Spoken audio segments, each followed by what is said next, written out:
बुद्धं शरणं गच्छामि धम्मं शरणं गच्छामि संघं शरणं गच्छामि बुद्धं शरणं गच्छामि धम्मं शरणं गच्छामि संघं शरणं गच्छामि बुद्धं शरणं गच्छामि धम्मं शरणं गच्छामि संघं शरणं गच्छामि बुद्धं शरणं गच्छामि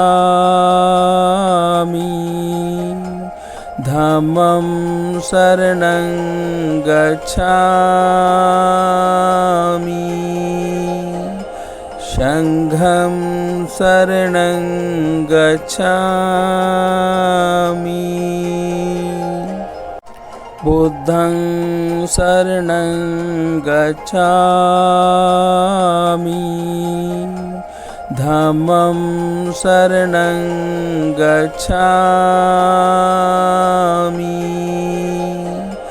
संघं शरणं गच्छामि बुद्धं शरणं गच्छामि धम्मं शरणं गच्छामि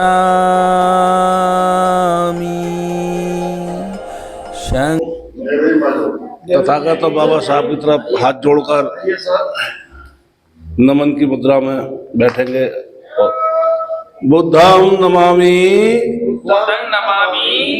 धम्मं नमामि संघं नमामि। नमो तस्य भगवतो अरहतो सम्मा संबुद्धस्य। नमो तस्य भगवतो अरहतो सम्मा संबुद्धस्य। नमो तस्य भगवतो अरहतो सम्मा संबुद्धस्य। नमो तस्य भगवतो अरहतो सम्मा संबुद्धस्य। नमो तस्य भगवतो अरहतो सम्मा संबुद्धस्य। नमो तस्य भगवतो अरहतो सम्मा संबुद्धस्य।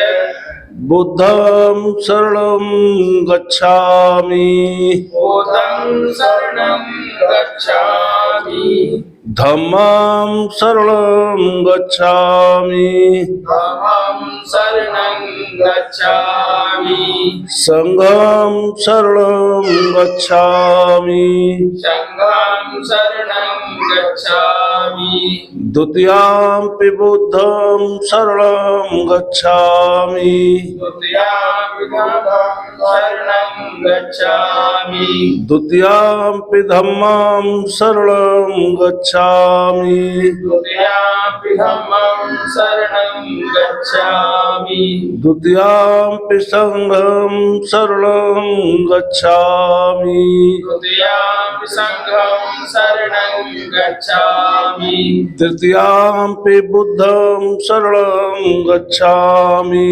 तृतीयाम्पि बुद्धं शरणं गच्छामि तृतीयाम्पि धम्मं शरणं गच्छामि तृतीयाम्पि धम्मं शरणं गच्छामि तृतीयाम्पि संघं शरणं गच्छामि तृतीयाम्पि संघं शरणं गच्छामि प्राणातिपाता वेरमणि सिक्खापदं समादयामि पाणातिपाता वेरमणि वीरमणि सिक्खापदं समादयामि अदिन्नदाना वीरमणि सिक्खापदं समादयामि अनिन्नदाना वीरमणि सिक्खापदं समादयामि कामेषु मिच्छाचारा वीरमणि सिक्खापदं समादयामि कामेषु मिच्छाचारा वीरमणि सिक्खापदं समादयामि मूसावादा वीरमणि सिक्खापदं समादयामि मूषावादा वीरमणि सिक्खापदं समादयामि सुरा मेरा मज्ज पवादठाणा वीरमणि सिक्खापदं समादयामि सुरा मेरे मध्य पवन ठाणा वीरमणि सिक्खापदं समादयामि साधु साधु साधु। बुद्ध वंदना। हिंदी रूपांतरण। वह भगवान पूर्व बुद्धों की तरह सबके पूज्य, सर्वश्रेष्ठ ज्ञान के ज्ञाता, सभी सद्विद्याओं और उनके आचरण से युक्त, सुंदर गति देने वाले, लोक लोकांतर के रहस्यों को जानने वाले सर्वश्रेष्ठ महापुरुष हैं। अद्वितीय सारथी की भांति राग, द्वेष और मोह में फंसे हुए मानव को ठीक रास्ते पर लाने वाले देवताओं और मनुष्यों के शिक्षक, स्वयं बौद्धि स्वरूप और दूसरों को बौद्ध कराने वाले सर्वश्रेष्ठ, चित्त परिशुद्ध से युक्त तथा सभी कलेशों से मुक्त, सबके पूज्य हैं। मैं जीवन पर्यंत बुद्ध की शरण जाता हूँ। मैं भूतकाल, वर्तमान काल व भविष्य काल में जितने भी बुद्ध हैं होंगे, मैं उन सब की सदा वंदना करता हूँ। मेरी दूसरी कोई शरण नहीं है, केवल बुद्ध ही उत्तम शरण है। इस सत्य वचन से मेरा जय और मंगल हो। जो संपूर्ण दोष और मल से रहित भगवान बुद्ध हैं, मैं उनकी पवित्र पद धूलि की नतमस्तक होकर वंदना करता हूँ।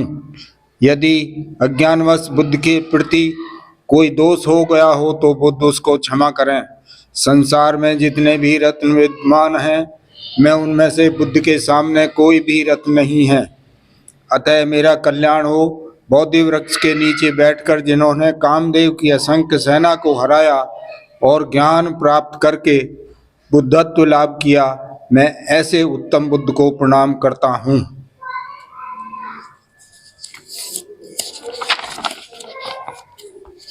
धम्म वंदना। भगवान बुद्ध ने अनुभव की कसौटी पर कसकर सुंदर ढंग से धम्म का वर्णन किया है। यह धम्म देखने और परखने योग्य है, सभी देशों व श्रमों में आचरण करने योग्य है। यह धम्म निर्वाण तक पहुंचाने वाला है। आओ इसे देखें और परखें। यह धम्म विद्वान लोगों द्वारा स्वयं अनुभव करने योग्य है। मैं जीवन पर्यंत धम्म की शरण जाता हूँ। मैं भूतकाल, भविष्य काल व वर्तमान काल के बुद्धों द्वारा उपदृष्ट धर्मों की सदा वंदना करता हूँ। मेरी दूसरी कोई शरण नहीं, केवल धम्म ही उत्तम शरण है। इस सत्य वचन द्वारा मेरा जय मंगल हो। मैं व्यवहार और परमार्थ के लिए श्रेष्ठ धर्म की नतमस्तक होकर वंदना करता हूँ। यदि अज्ञानवश मुझसे कोई दोष हो गया हो तो धर्म मुझे क्षमा करें। संसार में जितने भी रत्न विद्यमान हैं, धर्म रत्न के समान कोई दूसरा रत्न नहीं है। इस सत्य वचन से मेरा कल्याण हो। 8 अंगों वाला यह धम्म मानव के लिए श्रेष्ठ और आचरणीय है। ऐसे मोक्षदायी धर्म को मैं प्रणाम करता हूँ। संघ वंदना। भगवान का श्रावक संघ सुमार्ग पर चलने वाला है, सीधे मार्ग पर चलने वाला है, न्याय सत्य ज्ञान के मार्ग पर चलने वाला है तथा सोच विचार कर उचित मार्ग पर चलने वाला है। यह संघ 4 युगलों और 8 पुरुष पदगलों से युक्त है। यह आमंत्रित करने योग्य है, पाहुन अतिथि बनाने योग्य है, दान देने योग्य है और हाथ जोड़कर वंदना करने योग्य है। ऐसे संघ लोक के लिए सर्वोत्तम पुण्य क्षेत्र है।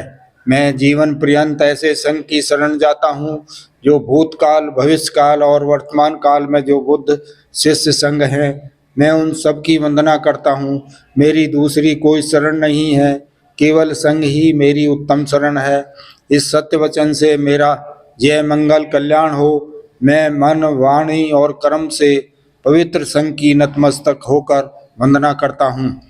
यदि अज्ञानवश संघ के प्रति मुझसे कोई दोष हुआ हो तो संघ उसको क्षमा करें। संघ में जो भी रत्न विद्यमान हैं, संघ के समान कोई भी रत्न नहीं है। अतः मेरा कल्याण हो। संघ विशुद्ध दक्षिणा देने योग्य है। अनेक प्रकार के गुणों से युक्त संघ को मैं प्रणाम करता हूँ। नमो बुद्धाय जय भीम। नमो बुद्धाय जय भीम। साधु साधु साधु।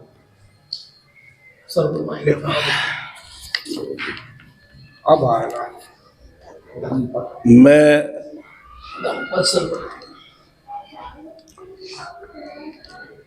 तथागत के धम्मपद का एक श्लोक का वाचन श्रद्धेय आरपी सिंह जी से निवेदन है कि वो धम्मपद श्रद्धेय आरपी सिंह जी।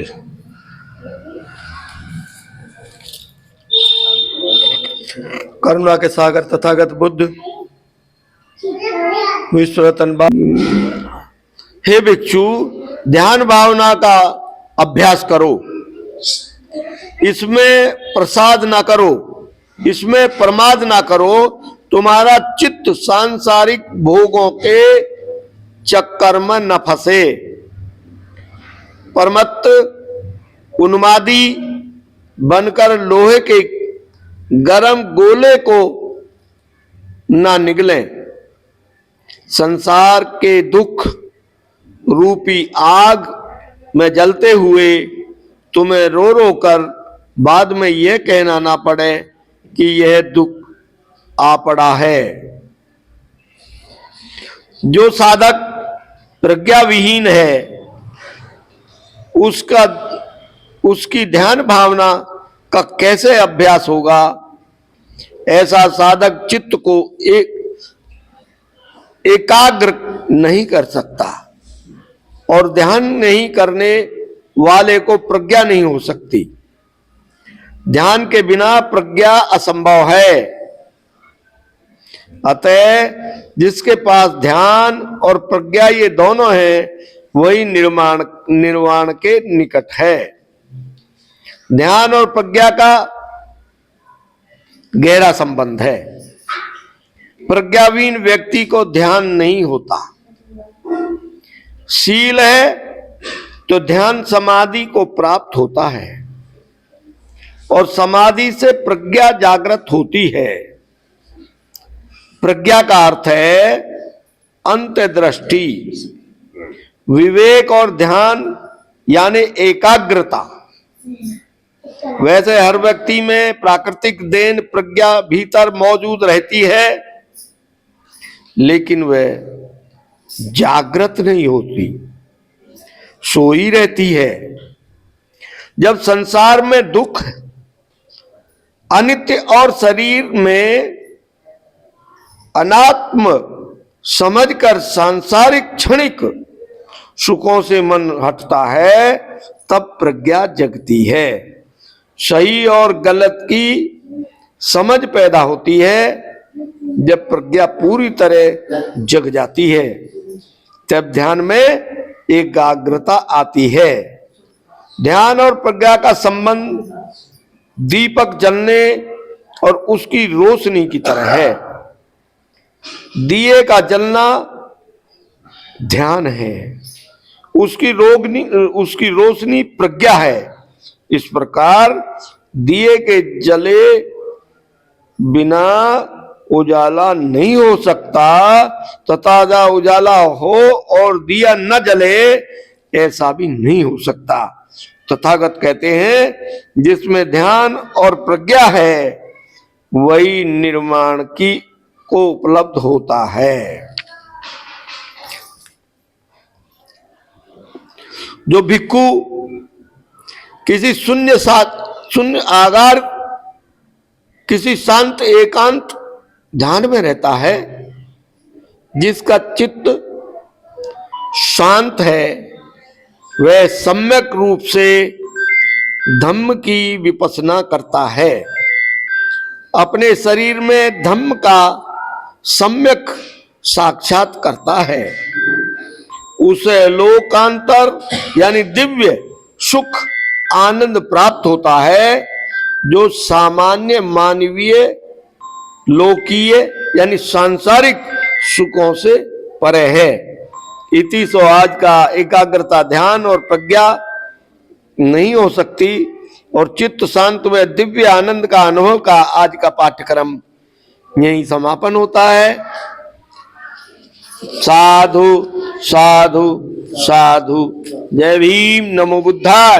जय भीम नमो बुद्धाय। जय भीम नमो बुद्धाय। जय भीम नमो बुद्धाय। जय भीम नमो बुद्धाय। जय भीम नमो बुद्धाय। लो सर। हर रविवार की भांति हम बुद्ध और उनका धम्म, जो बाबा साहब डॉक्टर अंबेडकर जी द्वारा रचित है और जिसका अनुवाद डॉक्टर आनंद कौशल्य जी ने किया है, इसके एक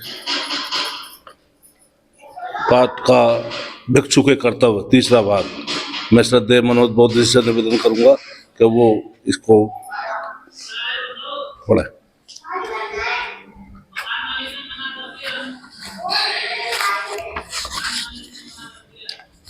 नमो बुद्धाय जय भीम। नमो बुद्धाय जय भीम। नमो बुद्धाय जय भीम। नमो बुद्धाय जय भीम। भिक्षु के कर्तव्य है। दूसरों को धम्म दीक्षा देना भिक्षु का कर्तव्य है। यशु कुल पुत्र और उसके मित्रों के धम्म में दीक्षित हो जाने का समाचार दूर दूर तक फैल गया। परिणाम यह हुआ कि ऊंचे ऊंचे कुलों के कुल पुत्र और उनके निचले दर्जों के कुलों के भी कुल पुत्र तथागत के पास शिक्षा ग्रहण करने और बुद्ध तथा धम्म की शरण ग्रहण करने के लिए आने लगे। धम्म की शिक्षा ग्रहण करने के लिए तथागत के पास बहुत लोग आने लगे। बुद्ध जानते थे कि हर किसी को व्यक्त और शिक्षा देना उनके लिए भी आसान नहीं। इन्हें इसकी भी आवश्यकता अनुभव हुई कि रोज रोज बढ़ती हुई प्रविजितों की जमात को भी एक संघ की संगठित कर दे। इसीलिए उन्होंने प्रविजितों को संघ का सदस्य बना दिया और अनुशासन क्रिया में यह शिष्ट के उपेक्षित नियम भी बना दिए, जो विनय कहलाए। संघ के सदस्यों के लिए विनियम के नियमों का पालन अनिवार्य था। तथागत ने आगे चलकर भिक्षु बनने के इच्छुक किसी भी सर्वक के लिए 2 सीढ़ियां अवश्य ठहरा ही दी। पहली अवस्था में उसे प्रविजित होना होता है और एक प्रविजित की हैसियत से उसे कई वर्षों तक किसी भिक्षु की देख रेख में रहना होता है। जब उसका शिक्षण और समाप्त हो जाता है तो उसे उपवासपन होने की अनुमति मिलती है, लेकिन यह तभी जब उसके परीक्षक इस विषय में अपना संतोष कर लेते हैं कि वह संघ का सदस्य बनने योग्य है। धम्म प्रचार की आरंभिक अवस्था में इस तरह की व्यवस्था करने की गुंजाइश न थी। उस समय तथागत ने उन्हें भिक्षु बनाया और चारों दिशाओं में धर्म दूत की हैसियत से धम्म प्रचार करने के लिए भेज दिया। उन्होंने धम्म प्रचार और व्यवहार करने से पूर्व तथागत ने कहा, भिक्षुओं, ये जितने भी दिव्य और तथा मनुष्य बंधन हैं, उन सभी मुक्त हो और भिक्षुओं तथा हो जाओ। बहुत जनों के हित के लिए, बहुत जनों के सुख के लिए, संसार और अनुकंपा करने के लिए और देवताओं तथा मनुष्यों के हित और सुख और कल्याण के लिए विचार करो। तुम में से कोई एक दिशा में मत जाओ। भिक्षुओं, उस संघ की देना देश ना करो जो आदि में कल्याणकारक है जो मध्य में कल्याण कारक है और जो अनंत में कल्याण कारक है।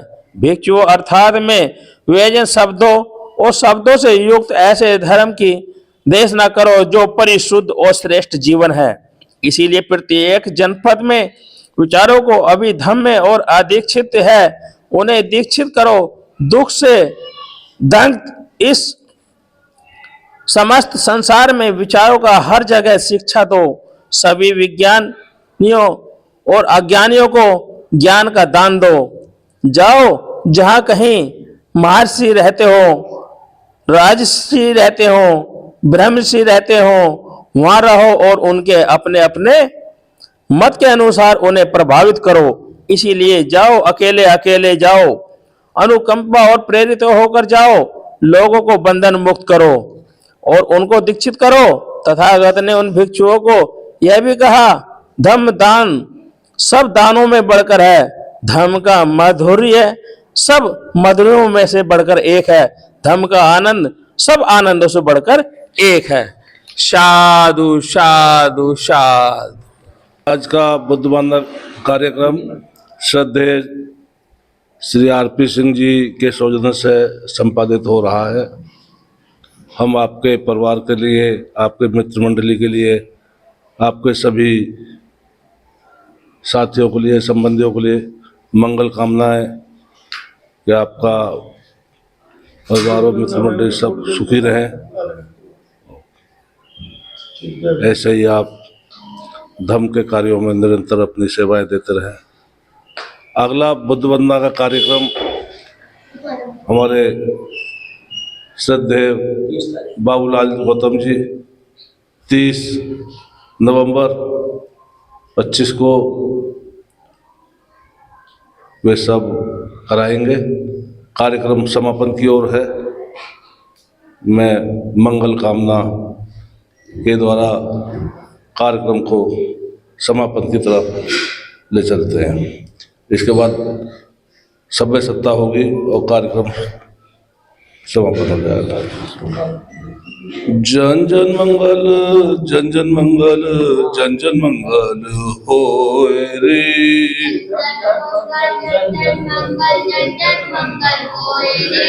बुद्धं शरणं गच्छामि से सबका मंगल होए रे।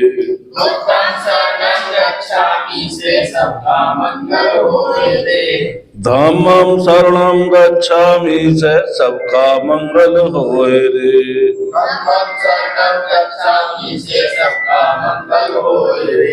संघं शरणं गच्छामि से सबका मंगल होए रे।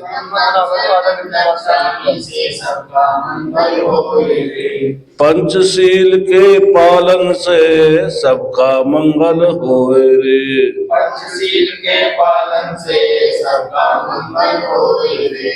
दृश्य और अदृश्य जीवों का सभी का मंगल होए रे। दृश्य और अदृश्य जीवों का सभी का मंगल होए रे। जन जन मंगल, जन जन मंगल, जन जन मंगल होए रे। जन जन मंगल, जन जन मंगल, जन जन मंगल होए रे। अहम बदामी शब्दा से सबका मंगल होए रे।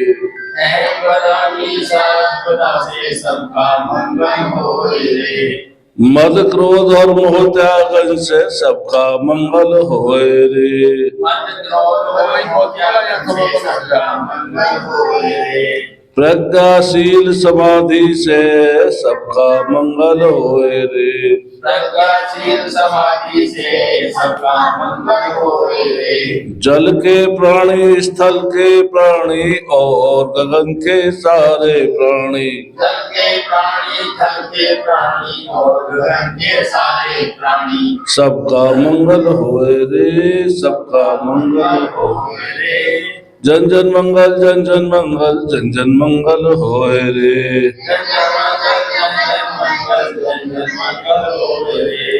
परमारथ और शांति कर्म से सबका मंगल होए रे। परमारथ और शांति कर्म से सबका मंगल होए रे। माता पिता की सेवा से सबका मंगल होए रे। माता पिता की सेवा से सबका मंगल होए रे। सच्चे अच्छे कर्मों से सबका मंगल होए रे। सच्चे अच्छे कर्मों से सबका मंगल होए रे। प्रकृति की पूजा से सबका मंगल होए रे। प्रकृति की पूजा से सबका मंगल होए रे। जन जन मंगल जन जन मंगल जन जन मंगल होए रे। जन जन मंगल जन जन मंगल जन जन मंगल होए रे। भद्रतु सब मंगलम रखंतु सब बोलो साधु साधु साधु। ये सब में सत्ता कुछ मिनट में होने से पूर्व जैसा कि सरकार द्वारा SIR जो एक मतदाता सूची तैयार करने का फॉर्म है, पूरे देश में सुप्रीम कोर्ट के आदेश से मतदाता का पुनरीक्षण चल रहा है। तो सभी से आगे भी जिम्मेदारी है, जहाँ जिस देश से हम जुड़े हुए हैं, जहाँ हम अपने अधिकार और कर्तव्यों का बोध करते हैं, वहाँ सभ्य सत्ता हमारे श्रद्धेय युवा उपासक करेंगे, हम उनका अनुसरण करेंगे और उसके बाद कार्य समापन होगा। फूल और अपना समर्पण और सभ्य सत्ता के लिए सब लोग अनुसरण करें। सप्पे सत्ता सुखी होन्तु सभ्य सत्ता सुखी होन्तु। सप्पे होन्तु चके विनो सभ्य होन्तु चके विनो। सप्पे भद्राणि पश्यन्तु सभ्य भद्राणि पश्यन्तु। मां किंचिदुक मां मां। मां किंचिदुक मां मां। सप्पे सत्ता सुखी होन्तु सभ्य सत्ता सुखी होन्तु। सप्पे होन्तु चके विनो सभ्य होन्तु चके विनो। सप्पे भद्राणि पश्यन्तु सभ्य भद्राणि पश्यन्तु। मां किंचिदुक मां मां। मां किंचिदुक मां मां। सप्पे सत्ता सुखी होन्तु सभ्य सत्ता सुखी होन्तु। सप्पे होन्तु चके विनो सभ्य होन्तु चके विनो। सप्पे भद्राणि पश्यन्तु सभ्य भद्राणि पश्यन्तु। मां किंचिदुक मां मां। मां किंचिदुक मां मां। साधु साधु साधु। बुद्धं नमामि बुद्धं नमामि धम्मं नमामि धम्मं नमामि संघं नमामि संघं नमामि। साधु साधु। बुद्धं शरणं गच्छामि धम्मं शरणं गच्छामि संघं शरणं गच्छामि। बुद्धं शरणं गच्छामि धम्मं शरणं गच्छामि